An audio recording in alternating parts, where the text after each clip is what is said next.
The time has come to unveil our shiny new ranking system, the Dope Rankings.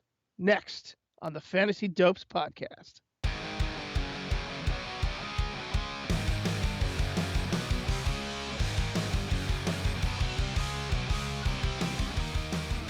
Welcome to a special edition of the Fantasy Dopes podcast. I'm your host and the father figure of the show, Michael Warren Herbert III. Joining me today is, of course, our house guru and now the keeper of the Dope Rankings guide, John Fazio. Welcome, Johnny. Thank you. Thank you for having me, Mr. Father Figure of the podcast. I am very excited to get these rankings underway, so let's get right to it. I'm fine with that. Yeah, this is going to be exciting. Yeah, it's going to be very exciting. I just wanted to mention something right off the top before we get right into this thing. It was actually an email that I had come across earlier this week, and I believe you saw a screenshot of it when I texted you. Is that correct?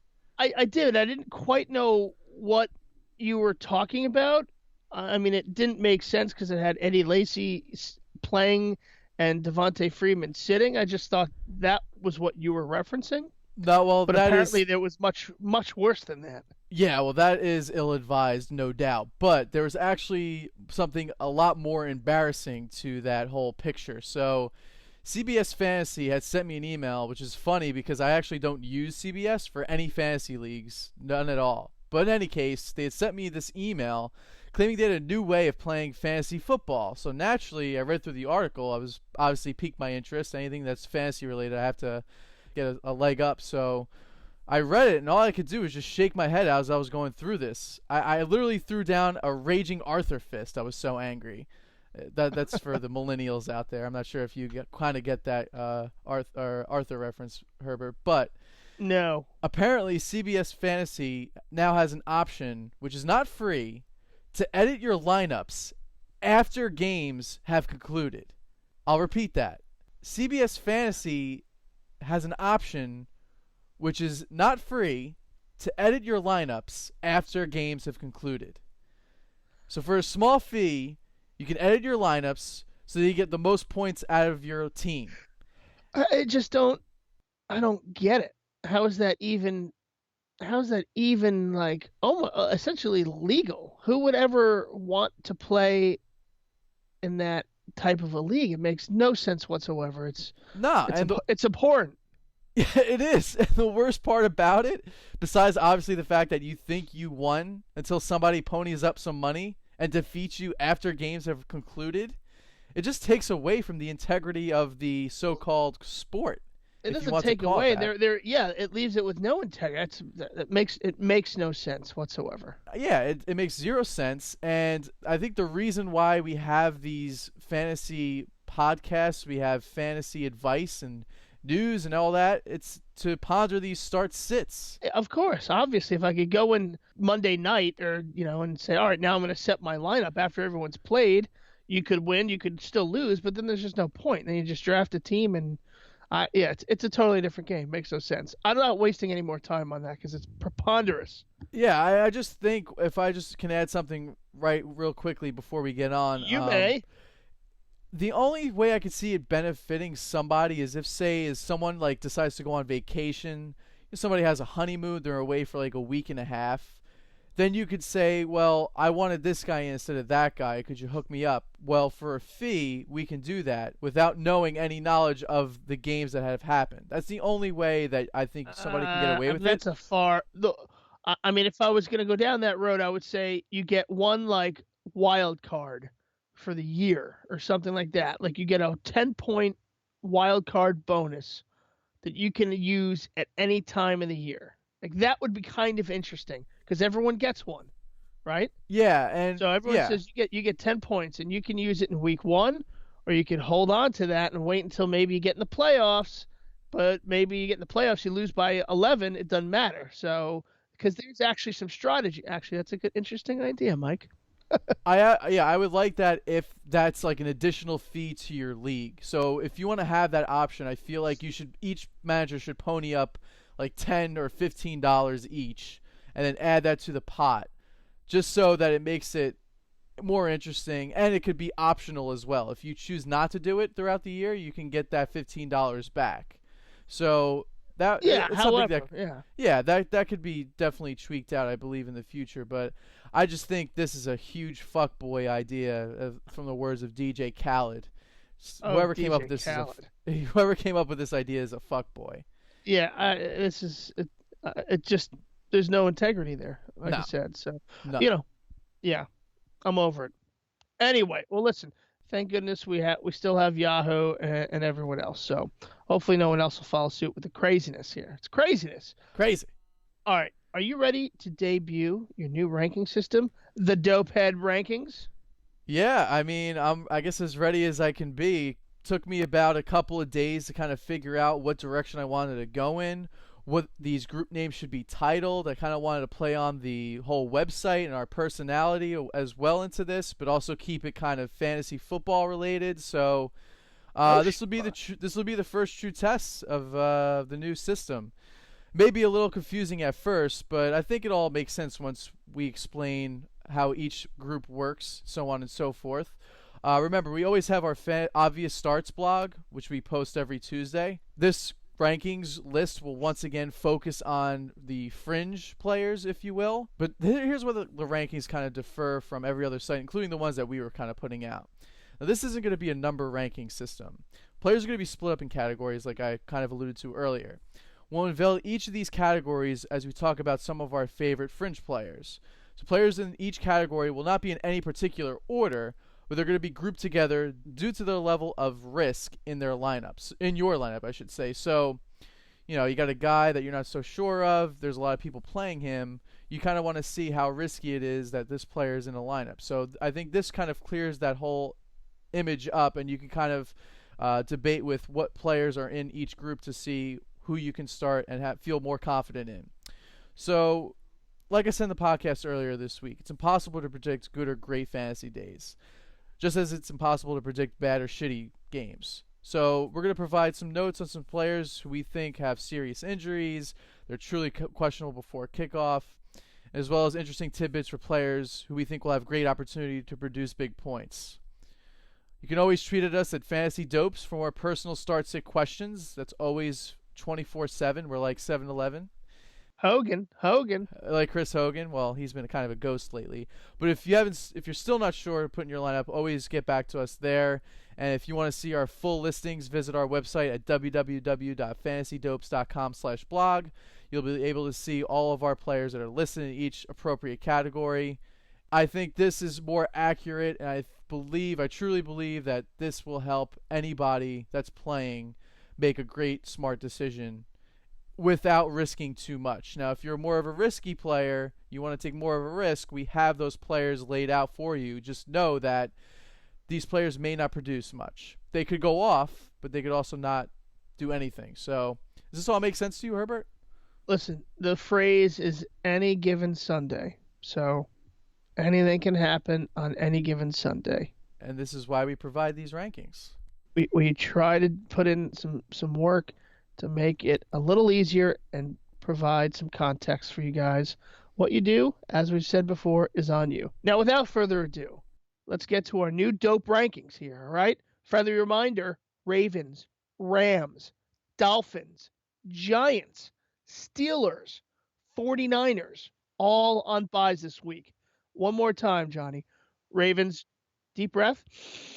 Ravens, Rams, Dolphins, Giants, Steelers, 49ers. Also, C.J. Anderson of the Denver Broncos will be missing at least a couple of weeks due to a knee injury suffered during the Monday Night Football game against the Texans. Although he came out in the first quarter, he came back in, seemed fine. According to NFL Network's Mike Garofalo, he is likely to miss at least a couple weeks. I've heard as much as could be done for the season. Other rumblings. I'm hearing things. I don't know, John. Anyway, until further notice, Devontae Booker has been added to our obvious start lists. So, to kick off our first group in the dope rankings, we have the category name Smoke 'em if you got 'em, or Smoke 'em if you got 'em. Yes. A little more flair there. So these players have the least amount of risk and can potentially have a big fantasy day. Should have a good to big fantasy day in my mind. Injured starters usually won't make this category unless they are fully expected to carry out their normal workload. Again, always check the Twitter. Things change. Let's talk about some of the players you should smoke, Johnny. A little play on words for a name, if that flew over your head a little bit. Oh, behave. Behave. Anyway, let's discuss some of these players we have here. Uh, I'll go through this whole list. There's not a whole lot of players in this group, so might as well just get every name out there. So we have Frank Gore going against the Chiefs at home. We have Giovanni Bernard playing the Redskins. Demarius Thomas facing off against the Chargers. Ty Montgomery, I want to discuss him briefly. He's in Atlanta facing the Falcons. And we kind of mentioned him in our recap as well as our Week 7 fringe rankings at the time. Now, that's the dope rankings. Don't get it confused or twisted. But Montgomery siphoned targets as much as he could from the Bears last Thursday. Operated out of the backfield, and it looks like he's going to do the same once again. But for some reason, Yahoo hasn't made him running back eligible just yet. They're going to wait until he's officially listed on the team depth chart, which I think is pretty dumb. I mean, obviously they're saying he's running out of the backfield, so he should just be a running back, no? Uh, yeah, I mean, I don't know what their hesitancy would be. They're saying he's a running back. He's running the ball. He's going to get the points as a running back, regardless of where they list him. So I don't really see the hesitancy there. Yeah, I just feel like I think Yahoo usually does this, even in baseball too. I've noticed players that move positions, it takes a couple of days for them to officially put them in there. They have like some sort of like rule that they have that they must be listed by the team in that position in order for them to slot them in. So I think it's just uniform for them to put these guys when they're officially listed. So I mean, it's not a knock on them, but sometimes it just can get a little annoying. They do a good job with that in baseball in the baseball leagues where a guy plays a position once, they don't throw him over there. I think it's like a 5 game minimum or something like that. But in any case, we'll see what happens. We'll see what happens this week. I think certainly he's going to be out of the backfield this week, as we've discussed, and he'll be listed that way next week for sure. So Yeah, more to come from that. Moving along on our group, we have James White, the multi-talented Patriots back now, kind of replacing Dion Lewis, who may be coming back pretty soon. Hasn't practiced as of this week just yet, but it looks like he may be on the field at least just to get some reps pretty soon. We also have Terrell Pryor Sr. going up against the Jets. I know he's had a little bit of setback from his injury, but he played just fine last Sunday. He may continue to have a big game. More news will come out from him as we move along during this week. And finally, rounding out our group here, we have Will Fuller the fifth going against the Lions. A little bit of a surprise, but had a couple of bad weeks due to poor performance play from that fuckboy Brock Osweiler. He looked god awful on Monday Night Football. Did not look like a quarterback that they should have signed for over $70 million. But in any case, Fuller's also dealing with a little bit of a hamstring issue. He seemed to overcome it, even though he had limited play on Monday night. And I think he's going to return to form against a weak Lions secondary back at home in Houston. Hamstrings, they're saying, should be healed up in time for the game. And might as well go out on a limb here. I think he's in line to catch a deep touchdown. well, I hope so. It's hard to put him. For me, it's hard to put him in this category. Smoke him if you got him, Hmm. just because of the piss poor play of Osweiler. But we'll see. I hope for my sake and for Fuller, the fifth owners, he can return to form. I couldn't. I have a hard time putting him in this category. And Terrell Pryor Sr.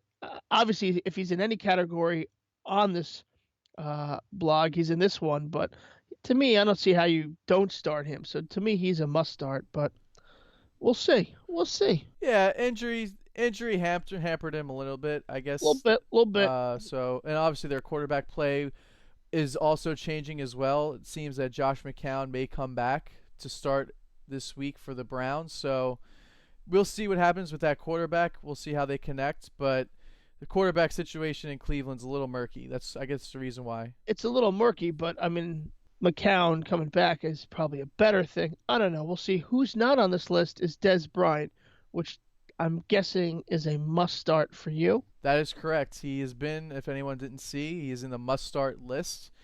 It's just due to the fact that his player status is the sole reason why he's a must start. I mean, there's not a whole lot of guys that I would want to put on the bench, or I should say that I would want to start that's on my bench if I'm in a 12 team league. Maybe if I'm in a 10 team league and I only have two wide receivers and I have really, really good wide receivers, he might be on the low end of the obvious starts list. But without that, I mean, it's hard for me to put him somewhere else. So you think he's ready to go? You think he's going to be getting a big workload, and that he and Dak are going to hook up like they did in the preseason, and he's going to have a big game? I believe so. I think Dak has kind of went out of his way the second week when they played the Redskins in Washington, saying that they needed to get the ball more to Dez. And you could argue that the reason why they lost against the Giants week one was because they didn't use Dez as much as they should have. So I think with Dez, it just adds another layer to Dak's impressive rookie season so far. And he'll still have Cole Beasley to go to. He obviously will check down to Jason Witten in short yardage situations. And the god Ezekiel Elliott running all over any team that he faces up against with that stout offensive line is helping everyone's fantasy aspect in that team. So I think with Dez, you got to fire him up. All right. Well, stay tuned. I look forward to the week 8 recap show to either praise you or destroy you.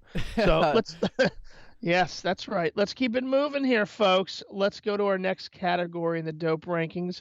This category we're going to call safe plays, a real sexy name. So these guys should have good games. You should feel good about putting them in your lineups. They're not obvious starts. They're not smoke them if you got them starts, but they're safe plays.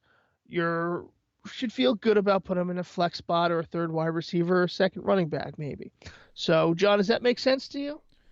Yeah, I mean, these guys have minimal risk of basically not performing enough for you. They should be on the field for most of the day.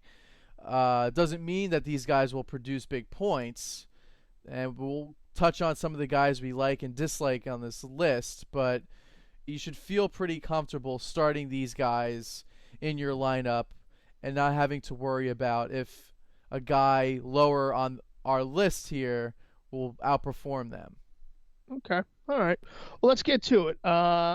First one, Jeremy Hill, running back, Cincinnati Bengals, going up against the Washington Redskins. Your thoughts? Yeah, I mean, he had a big, big game last week against the Browns. I know it's only the Browns. I get it. They stink, whatever. But he's looking to do the same against a defense that ranks top 10 in points allowed to running backs this season. He looked like he shot out of a cannon in Cleveland, and I don't know if it was the defense, if it was the line, but they're at home, and you got to think that he's going to have another big game against the Redskins. So if I'm an owner of Jeremy Hill and Giovanni Bernard, I would probably have those guys in a 1-2 or maybe have Bernard as a flex because I like him more in PPR than I do in standard. But I like Hill more in standard than I do in PPR. Okay.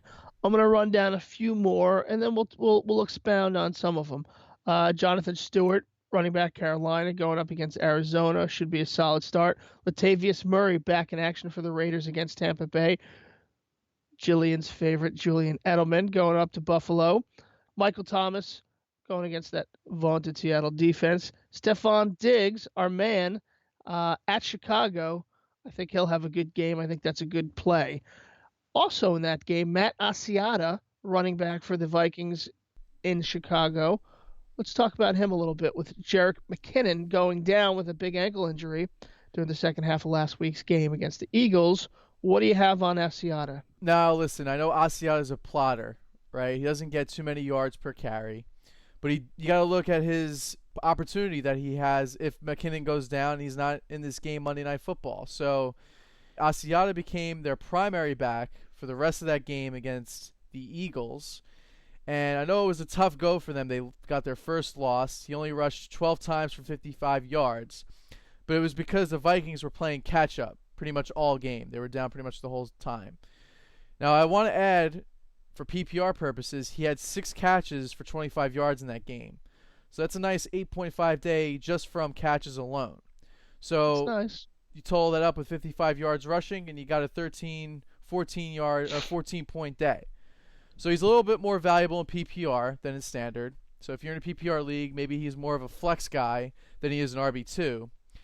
But even if McKinnon misses this game, I still think he's a safe play in fantasy for Monday Night Football against a weak Bears team. No doubt. I think Asiata it was available in most leagues. That's a guy you're trying to pick up and put in for all those other guys that are on buys this week and whatnot. So I think good slot for him here.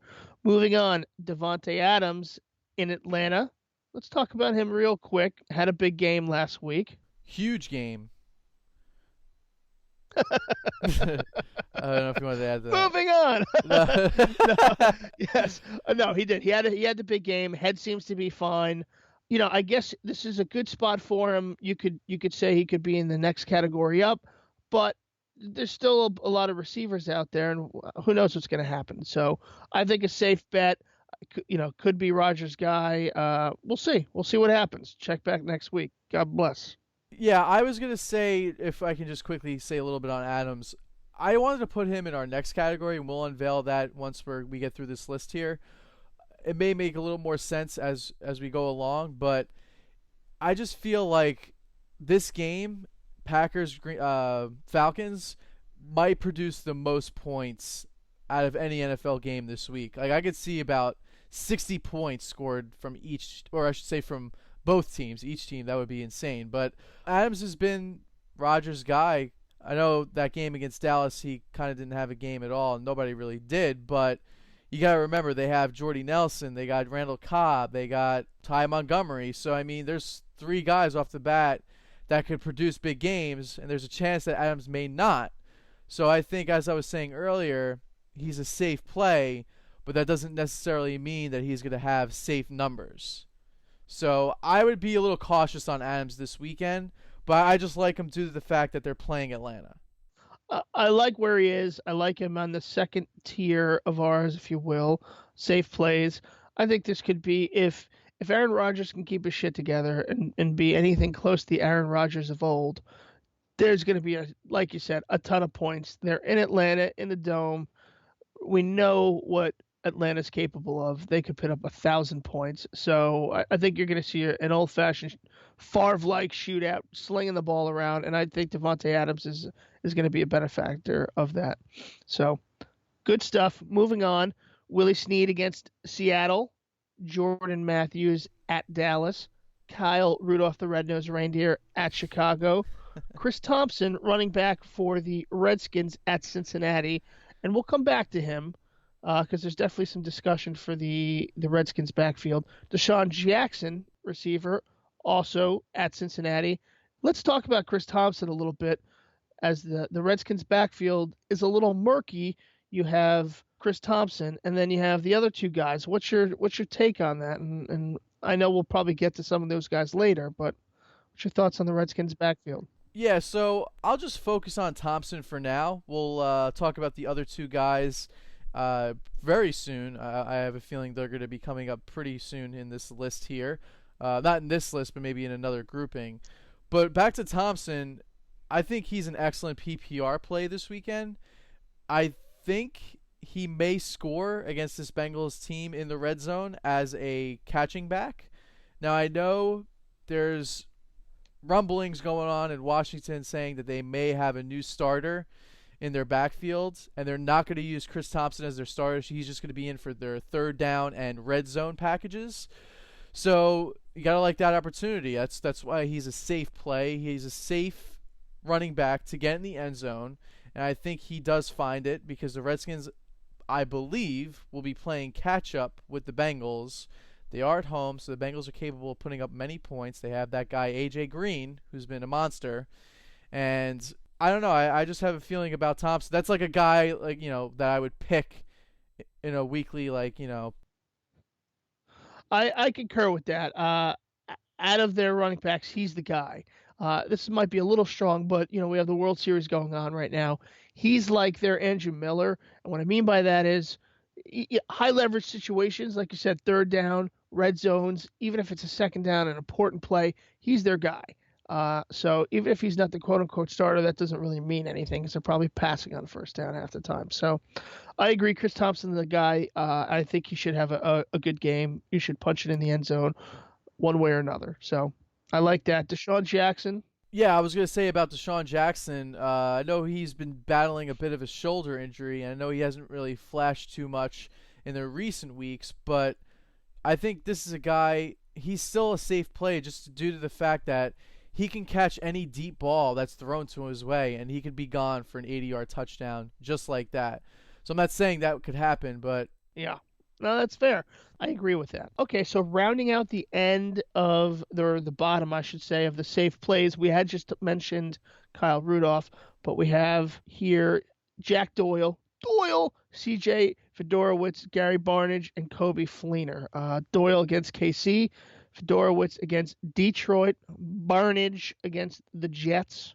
Barnage is on the Browns, just so you know, and Fleener of the Saints going against Seattle. So a lot of tight ends all bunched here. This bunch. What can you say? Any one of them could certainly punch it in the end zone and have a respectable day. I certainly like Rudolph's chances. He's done it more than these other guys. Your thoughts? yeah, again, these aren't in any particular order. I just kind of group these tight ends together just because tight ends are thin. They're the thinnest position in any other position in fantasy. I mean, maybe people could argue quarterback, but I believe there's more quarterbacks that you can count on than tight ends for sure. So these guys are just safe plays as tight ends. I wouldn't necessarily put any of these guys in a flex spot. Going back to Doyle, Doyle rules. I mean, Doyle. he was like one of the top waiver wire pickups overall. I'm not just saying just as a tight Yeah, end. yeah, And his opportunity might be pretty sky high because without Dwayne Allen, he's been getting a lot of targets, and it's looking like they want to rely on him now just to get more first down. So, again, if you're in a PPR league, he might be very valuable as a tight end one. So, I don't know. I think he scored a touchdown last weekend, if I recall yeah. correctly.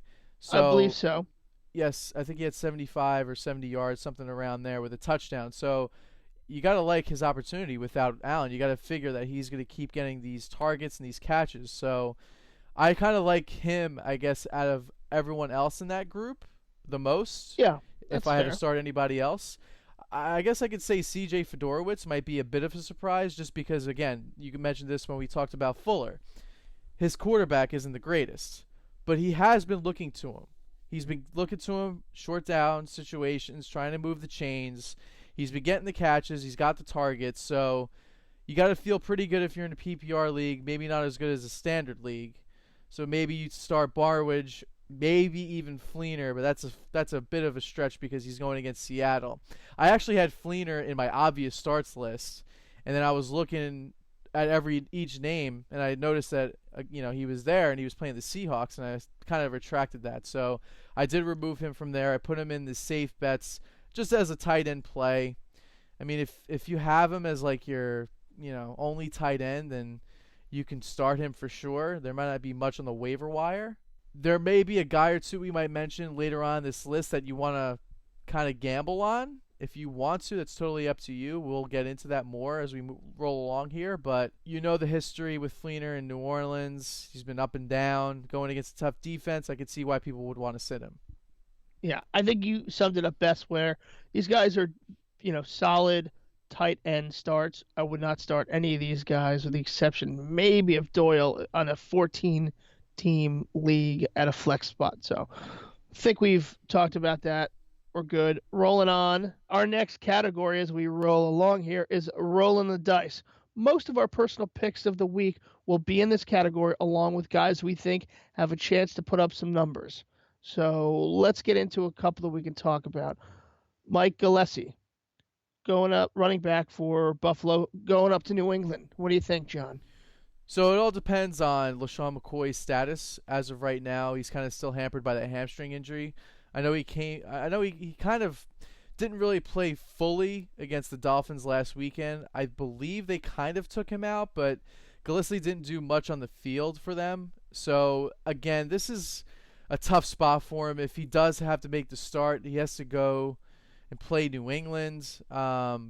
It's just a tough spot for him. So if you want to throw him out there, you don't really have anybody else that's listed above for a flex or even a running back too, then you go right ahead for it. I think he's one of the best guys you can take a gamble on and have it pay off for you. But for me, I'm kind of not expecting a huge game from him. I think if you get anywhere between like 8 to 11 points, I think you'll feel pretty good about his start. Agreed. I think you're happy. And again, the Bills that look to be flying high could easily take a loss to New England this week and have lost two in a row. Will then have lost two in a row in their division and spinning. So, agreed. Happy with 8 to 10 points from him. Much better shot at taking him than I would say than someone like Duke Johnson Jr., the running back for Cleveland, going against the Jets, who I'm not very excited about at all. Yeah, I mean he's valuable in PPR because he gets some catches out of the backfield, but there's just too much risk involved with him not getting into the end zone. I think he's only scored once this season, so I mean, yeah, Gillespie being a possible starter, you're definitely going to take that over a guy that's not starting and not on the field as much. So the only positive I'd say that I would really look into for Mike is them being in Buffalo. That's really the only positive I see out of that. Owner beware. All right. I'm gonna pick out a couple people from this list that I like, and then you can go ahead in there and chime in and tell me some of you like. Jamison Crowder, we have here. Redskins going to Cincinnati. He's found the end zone a good amount this year. He seems to be pretty consistent. So I think he's a pretty good play at this position. Yeah, I agree. Again, PPR value guy. He gets a lot of catches. I believe if Jordan Reed misses this game with yet another concussion injury, I know he's kind of dealing with that right now. He's kind of seeing specialists. They're not exactly sure if he's going to make the start or not. Stay tuned to our Twitter handle to see if he does indeed start. But if he doesn't, I think Crowder has a nice little game ahead of him. They used him a lot when they were in Detroit and Reed was out. Got a lot of catches. He's a bit more valuable in PPR. And again, if you got him, I would look at him in a flex position. I like him in a flex. I'm looking at Jamison Crowder, someone I'm going to start in a wide receiver position, very possibly over guys like Travis Benjamin, who's going against a tough defense. I love Travis Benjamin, receiver for the Chargers, but going against a tough Denver defense, I don't know this week. I might sit him. So I would look to start Crowder at receiver over Travis Benjamin. I would start him over Quincy and Enunwa, only because they're in Cleveland, the Jets, that is. But I like Jamison Crowder in this spot a lot. I would definitely play him over Michael Floyd and John Brown, both on the Cardinals. Your thoughts? Yeah, no, I'm actually totally on board with this one. They've been looking at Crowder a lot. He's been getting a ton of targets. It's the whole Jordan Reed factor that basically places him in this category. If they definitively say that Jordan Reed is not going to make the start, then I believe Crowder moves up just to the end of the safe plays list. So as of now, you're rolling the dice a little bit, but if Reed's out, then you're more comfortable. And even with Deshaun Jackson being a little banged up, that's another good positive for Crowder. So I expect him to have a nice game regardless. All right, let's move down. Someone else's name pops out to me. Tyler Eifert, tight end, out of Notre Dame for the Bengals, going up against the Washington defense. We'll stay with that game. Very popular. He is a very popular pick, and I know some people may have him as their tight end number one, and rightfully so. I mean, just his name alone makes you pop and think about red zone targets and touchdowns. And listen, he could very well be in the end zone a couple of times this weekend. But the only concern I have for him as of this moment is that they only used him in 15 snaps last weekend. I don't know if he's still battling that back injury, how healthy he exactly is, which is why I'm kind of having him in this middle of the tier group listing, rolling the dice, if you will. This is, again, a guy that you might want to take a risk on. You feel like you got snake eyes, you can throw snake eyes. But if you think you got sixes on up your sleeve, then go right ahead and throw those die up against the board and hopefully land on sixes. because you know what that means in fantasy, right? Six Touchdown? points. 6 points is Touchdown? a touchdown. Touchdown. Oh, Exactly. sure. So look, I understand maybe the surprised aspect of his name being here, but you can kind of speak more to that if you would like. I just feel like his opportunity may not be as much as everyone is expecting him to be. No, I think you're right on with that. I could definitely see him getting in the end zone. It's tough. I don't know. I could see him not getting in the end zone, having a couple catches. So I could see him getting in the end zone. I'm not sure yet. Obviously, you'd like to see more and feel more comfortable. Let's stay with that game. It seems like we have a ton of guys in that game. I just want to put a bow tie on the backfield in Washington. Matt Jones, also in this group, is questionable. Again, was a starter. Butterfingers is already questionable with the injury. Don't like him. Not interested in playing him. Robert Kelly is going to be, I think, the starter, although it would still put Thompson over Kelly if I had to pick one. And then lastly in that game, tight end Vernon Davis. If Reed doesn't play, Davis is in. Solid to decent tight end start. If Reed plays, I don't think you can really start Vernon Davis. Your thoughts, Johnny? Just to go back to Matt Jones, he's had a bit of a knee injury and he did not practice as of this Wednesday. So, Coach Jay Gruden has said that he has soreness in his knee and was experiencing pain while cutting on the field. So, there should be more news coming out later this weekend. And if he does miss this game, which it sounds like he may, then Robert Kelly, like you said, will get the start. Chris Thompson will see more work on third and red zone situations. And I think, look, if you have Robert Kelly and you don't have Thompson, you want to, quote unquote, roll the dice. That's exactly why we have it named. You go right ahead for it. But going to Vernon Davis, he's only valuable if Jordan Reed is not on the field.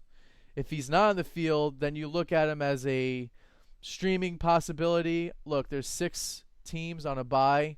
You can argue that maybe 4 of those 6 teams have a decent tight end. So if you're looking, you're struggling to find somebody, he was pretty valuable the last couple of weeks. He did score a touchdown or 2. So if you're desperate, then you want to start him, you go right for it. I think that's not a terrible decision, but again, you can't expect the world from him. All right. Well, as we get ready to roll on into a commercial break, is there anyone else in this category that you want to personally roll the dice on? If I had to choose, let's talk about Jamal Charles. Oh, again, I can't get rid of this guy. I kind of want to bring him up just due to the fact that last week you were so high up on him, and now you're just so low on him. And I kind of want to get your thoughts on Mr. Charles going to Indianapolis taking on the Colts. Well, I think that he's not healthy. I don't know if he's going to be healthy. I don't know when he's going to be healthy. And we are unfortunately at the point where until he's healthy, he's on the field, and they let him out the stable. I don't know that you can trust him. Would I start him over Zach Zenner? Probably. Again, I drafted this guy very high if I drafted him, so to speak. So you want to get him in there, and you hope against hope that he can get out there and make a difference. But until you see it, it's hard to believe in it. Spencer Ware, I believe, has one of the highest yards per carry in the league. And I know Charles is used a lot out of the backfield in passing down situations. But like you said, his injury kind of scares everyone off from starting him. Now, he's grouped here because of his name. He has that potential to put up massive points against a weak Colts team. And they are in a dome, so that may help him a little more. But if I'm a Charles owner, I would still wait another week to see if he can do it. And if he can, then it's a big decision next week to see if you want to put him in your lineup. If he doesn't, then at least you have a little more leeway as to how you want to play him going forward.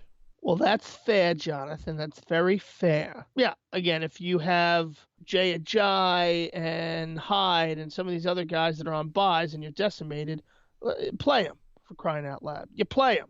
Yeah, you got a flex spot. You might as well use it. All right, listen, I got to take a piss. So well, we're gonna... before we take a piss. You got more. You got more. Yes, before you take a piss, I do want to mention one more player.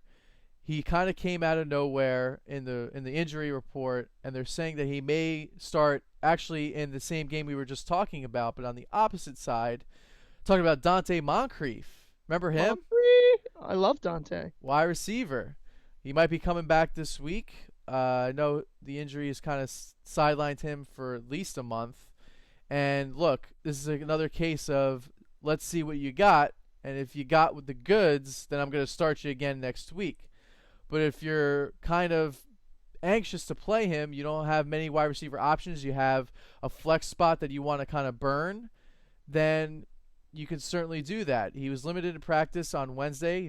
He had that shoulder injury just to keep everyone up to speed, and that improves Andrew Luck's status. So I don't know. I think if you got him, I would play Moncrief over Charles in this game if I was owners of both of these guys on my bench. I would go with that. I'd buy into that. Yeah, I think Moncrief definitely has potential to get in the end zone. So And Luck wants that. Luck needs that. So he does. I agree with that. That's all I wanted to say. I kind of wanted to sneak that into you because I wasn't sure if you were keeping up with Moncrief. I had No, to throw that that's out a there. good one. That's a good sneaky name. I like it. I'm gonna go urinate all over the place. We'll be right back, and when we do come back, we got two more categories in our fringe player categories, also known as our dope rankings, and we're gonna get into some quarterback stuff. So do come back. God bless. Use your hands, for God's sake. Want to know which fringe players you should start or sit in your fantasy leagues? Want up-to-the-minute news and analysis from the beat reporters around the league? Follow at Fantasy Dopes on Twitter to get your fix and fill the void of having to worry about which player will feast or famine. Welcome back, dope heads. I feel much better and much lighter. For our fourth category, we shall dive into the deep cuts. Deep cuts. What are deep cuts? These are, well, deep cuts in a pop culture world would be stuff that's really not known to the public, but there's groups of people that may be really into it and may consider being a really valuable piece of either music or a movie, what have you. In this listing, in our dope rankings, these are guys you would normally sit most weeks, but some of these players that we have listed may have a big week pending matchups and certain injuries to the team as well as the defense that they are facing. Now, I'm not saying every guy in this list is going to do that. There may be like one or two that go off. But again, it's up to the owner how risky they want to play to fantasy domination. Thank you for that. I have a couple of names that the first thing that jumps out at me, Alan Hearns, receiver. What team is he on again? The Jacksonville Jaguars. Yeah, sorry. I know it's tough because he hasn't really been known. He's been a ghost the last couple of weeks. Listen, I drafted him. I like him. He's not having a very good year. However, I just can't list him as a deep cut. I take with it. What is that? What is that phrase? I take whatever. I don't agree, John. I think you got to have him up higher. But well, here's why. Okay, there's a guy called Marquise Lee, who is actually on our previous list in Rolling the Dice, because he's been getting more volume than Allen Robinson. Yes, that Allen Robinson, and our guy Hearns here in our deep cuts list. Hearns has really been a non-factor since they've come off the bye. Playing in Chicago didn't do much, and last weekend they didn't do anything. So if I believe his only good game was in London. That was bad. It was, and you're right, even though with a terrible accent. It was.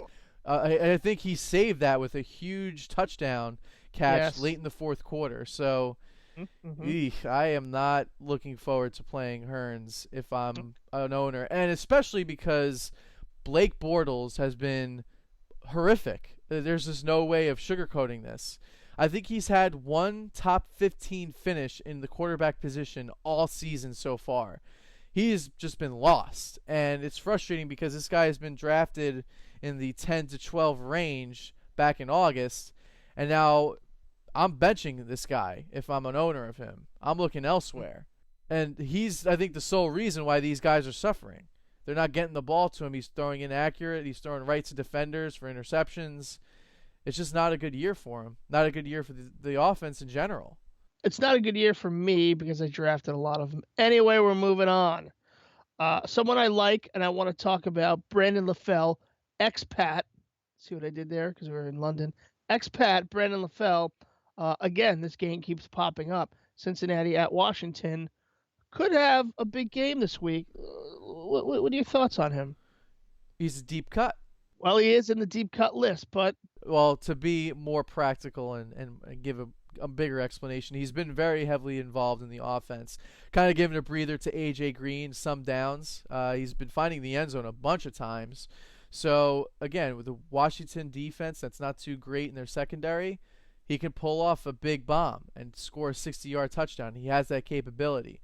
Again, I'm going to pound this into the ground. Is he going to do that? He may not, very well not. But that's why he pretty much tops this list. I think he's probably one of the biggest deep cuts that you're feeling comfortable about starting. you'd almost say he's one of the shallowest deep cuts. He is. He's in he's in the kiddie pool, if you will. Right. Okay. All right. All right. He's just got his maybe he's just hanging his feet over the edge. His toes are dipping in. Exactly. Just kind of. All right. All right.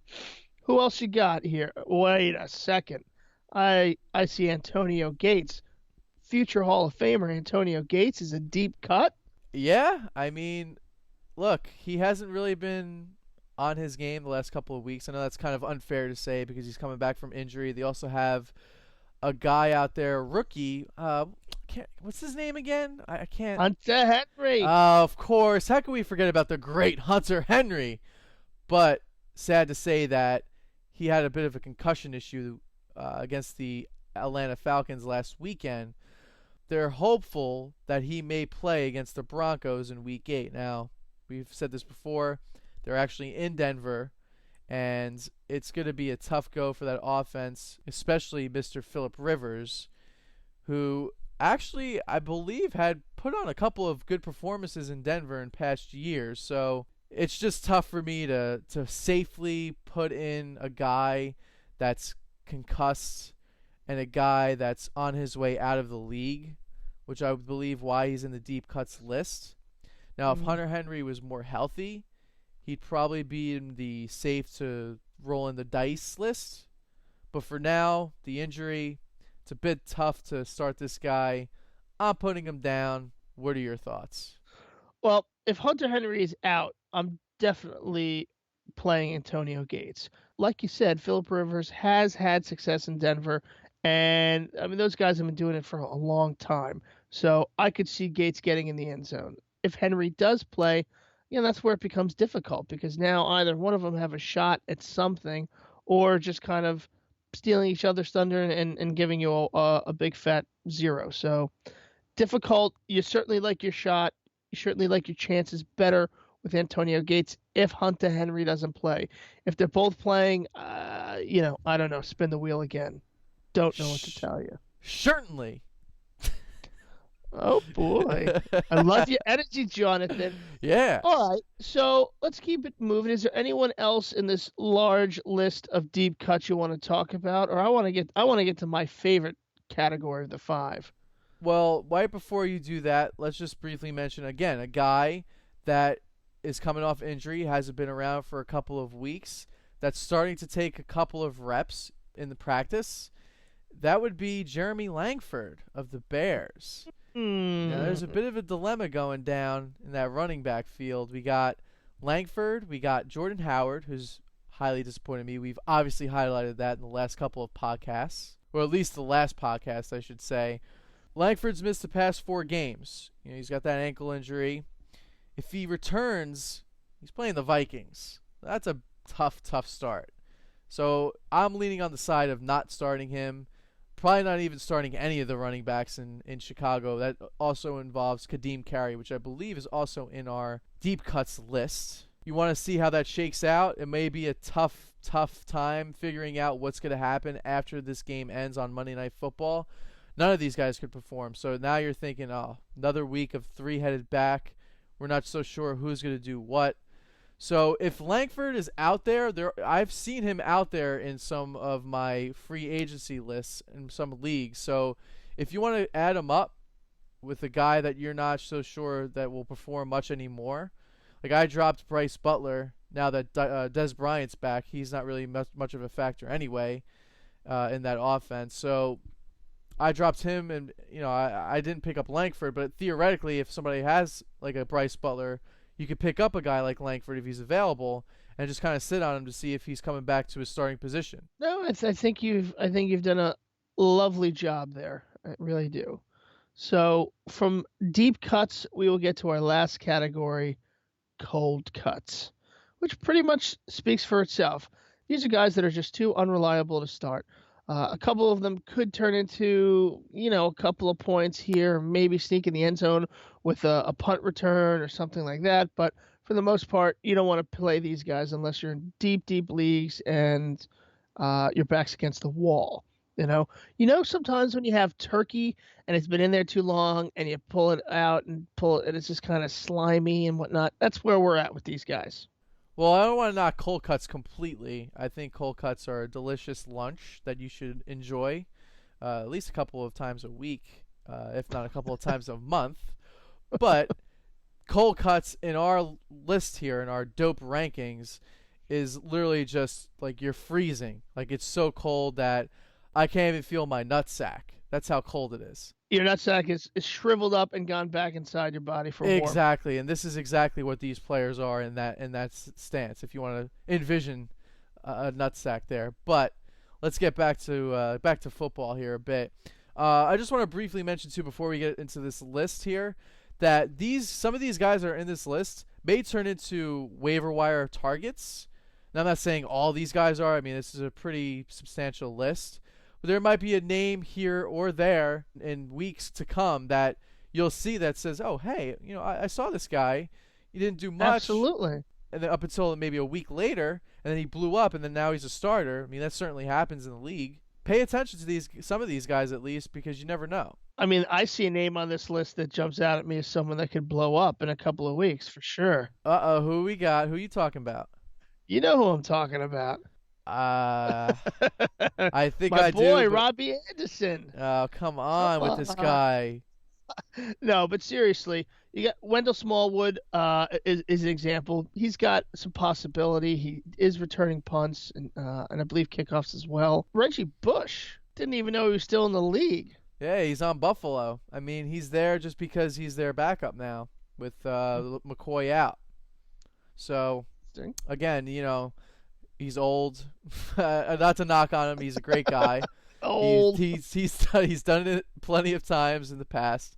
Not knocking what he's done in the past, but this is about right now. And right now, you don't want to play Reggie Bush. But if something happens to Gillespie and McCoy's out for a couple weeks, then they might have to start Bush, which again might not be anything. He might not even crack the deep cuts list in weeks ahead, but he's just there for you to kind of gauge and see how far down we are in the rankings. I much prefer to eat Bush than to play Bush. So. I would as well. All right. I mean, is there anyone here worth talking about? Well, we kind of skimmed over Robbie Anderson. I'm not talking about him because he's trash. Sorry. In fantasy, he's a great football player, whatever. Whoever's in the league is great. There's just a name. Now, look, I'm going to lie to you and say I've known about this guy for weeks. I haven't. I known about this guy maybe for 24 hours. His name is very, very interesting. His name is Kapri Bibbs of the Denver Broncos. Love him. He's a running back, okay? Now, these are the guys that you say, who the hell is this? Unless you're some extremely fantasy football-oriented guy, which I'm clearly not. I'm a dope. I've never heard of this guy before. But he's the backup running back now to Devontae Booker. And you know what? One little tweak, one little injury can cause this guy to shoot right up this list and become a starter. So keep an eye out for Mr. Kapri Bibbs. He may be involved in the offense a little bit. May get a couple of carries. We'll see. But I just want to put that on the radar. And you know what? If he goes and has a good game and something happens to Booker, I'm going to come back and say I told you so. But that remains to be seen. I just wanted to get that out there.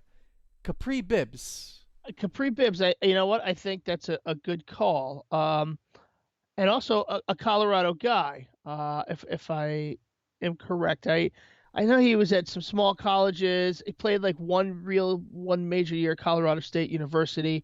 I'm assuming he's actually from Colorado.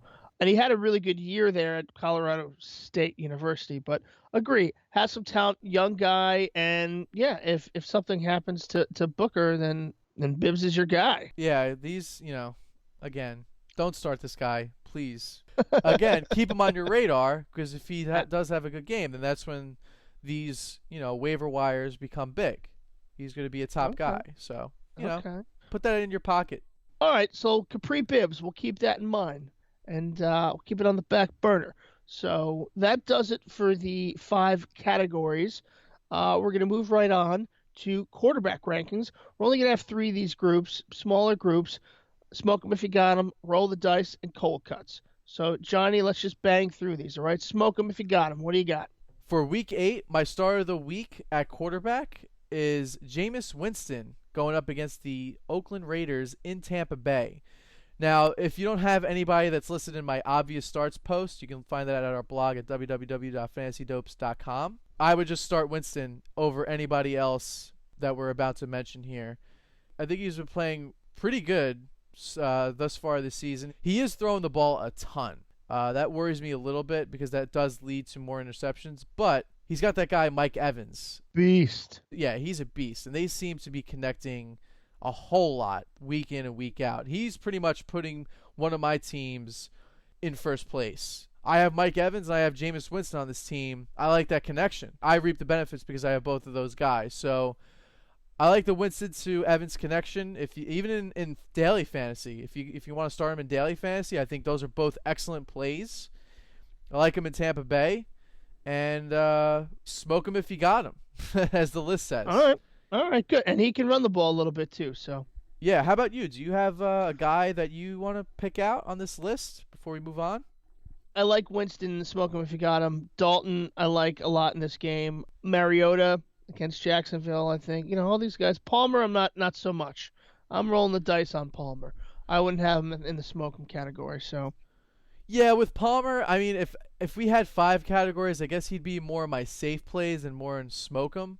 But the reason why I have him there is because they're going to Carolina. I think it's a revenge game. They were embarrassed last year in the NFC Championship game. Carolina is not the same team, not even by a long shot. I think with Palmer, he's going to have a little bit of more fire under his ass, and he's going to want to get this offense rolling. Now, I know Jerron Brown's out for the season. John Brown's questionable with a hamstring injury, and Michael Floyd hasn't really been playing up to his caliber. But they got that guy, David Johnson, one of the best fantasy players in the game, who should run over this defense. He should have a big, big game. I think they're going to have a big win in Carolina and put up a lot of points just for revenge, like I said, from that postseason game. All right, moving on. Roll the dice. We've got Kirk Cousins, Dak Prescott, that is, Alex Smith, Ryan Fitzpatrick, your boy, Tyrod Taylor, Phillip Rivers, and Blake Bortles. We could talk about Fitzpatrick. I mean, we kind of mentioned this in our recap, how he was a bench guy, and then all of a sudden, Geno Smith tears his ACL, he's out for the year, and he's back. And you know what? I think I like his chances. If I didn't have Winston, I think I'd start him at Cleveland, since they give up a ton of points. They're the worst defense in the league. But not only that, I saw a picture online today on Twitter. It was a picture of Brandon Marshall talking with the media, and he was wearing a T-shirt that had Fitzpatrick's beard and face, and under it said Fitzmagic 2.0. So wow. you know that them two behind closed doors are getting each other psyched up. They want to pound these guys and show the league that Fitzpatrick still has that magic in him, and that they still have a shot at maybe a wild card. They're not out of it just yet. So I'm expecting a big game from Marshall, and I'm expecting a big game from Fitzpatrick. So rolling the dice, sure, but I'm getting 6s on this one. Touchdowns. Throw them up, baby. Agreed. I think they're going to have a huge game. I really like Dak Prescott as well. I know they are home, and they're going against Philadelphia, but you got Dez coming back. Big game, a lot of pressure. If he falters here, There's going to be a lot more Romo talk, but I don't think the kid does. He's yet to falter.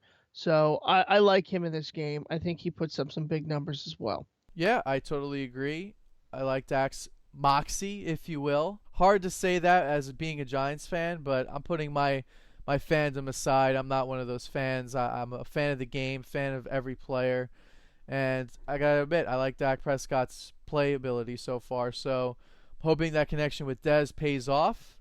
And we'll see what happens on Sunday Night Football. I expect a good game for once. Jeez, we need a good football game here, huh? Seriously, It's been a lot bro. of duds. It's been duds. All right, we're getting to the very end here. I'm going to let you take this last little section of quarterbacks, the cold cuts, since you're such a fan. So we have Brock Osweiler. We mentioned him a bunch of times in this podcast, going up against the Lions. At least they're in Houston, but I'm still not starting him. Got Trevor Siemian, very unreliable, hasn't really thrown too much. He had a good game against Tampa. I believe that was it so far this season. They are at home against San Diego. Could have a nice game, but I'm not starting him. We have Wentz going in Dallas. Tough start, not starting him. Sam Bradford in Chicago. Would be in the deep cuts category if there was one, but sadly there's not. There's only 3. He's my cold cuts guy. Jay Cutler making a comeback. All of a sudden he's magically healed. What happened? I don't know, but if you're a Bears fan, I think you've never been happier to have him back. Yeah, I mean, it's either him or you got Matt Barkley starting. So hopefully Cutler's ready to go here at Monday Night Football. And hoping that Meredith and Jeffrey get some targets at least. They can produce. And I'm still holding on hope for Jordan Howard. Have a good game, young man. I'm sure you are. Going to be tough against the Vikings D. And lastly, to round out this list, we mentioned him as well earlier, Josh McCown of the Browns facing off against the Jets. He's back. They're not looking to start. You know what? I saw the rookie's name before. I kind of felt bad that we kind of just said fuck him in our last podcast. I want to get his name out there because, like I said, it's kind of embarrassing. The rookie's name is Kevin Hogan. Now, look. He's a rookie. It's the 4th or 5th. I don't even know how many quarterbacks they've gone through now in Cleveland. There's just too many. But kudos to him. He has some playability. He's not going to start. Looks like McCown's going to come back. Don't start this guy. Don't be stupid. If he blows up, then God bless him. He deserves it. Fair enough. Well, listen, that's going to do it for this special edition of the Fantasy Dopes podcast. We hope that this new ranking system will help you better decide who to start and who to sit in your leagues. If you still have any doubts, as always, hit us up on the Twitter @FantasyDopes and give us your dilemmas. Talk to us. We want to talk to you. We're lonely. It's us. It's John, myself, and Cold Cuts. It's terrible, all right? Slimy turkey. Slimy turkey, exactly. So hit us up, fantasydopes.com. We got a blog there. We got lots of sexy stuff. A lot of sexy pictures of John, all right? So check us out. We've got all the full rankings up there. Everything you can look at. You can review what we've all just been discussing here, all right? And anything else you want to hit, John, before we go? Yeah, I just want to say that, I'm pretty proud of this list and the categories that we created here. Hopefully this is a little more accurate than that numbering system we used to have. And if this becomes popular enough, maybe we could sell this idea to Roto World. Oh, sure. We'll make lots of money. Big time money. Cha. Cheer. Cha. All right, may the fantasy gods spoil all of you in Week 8. I am Michael Herbert. You are not. So long, dope heads.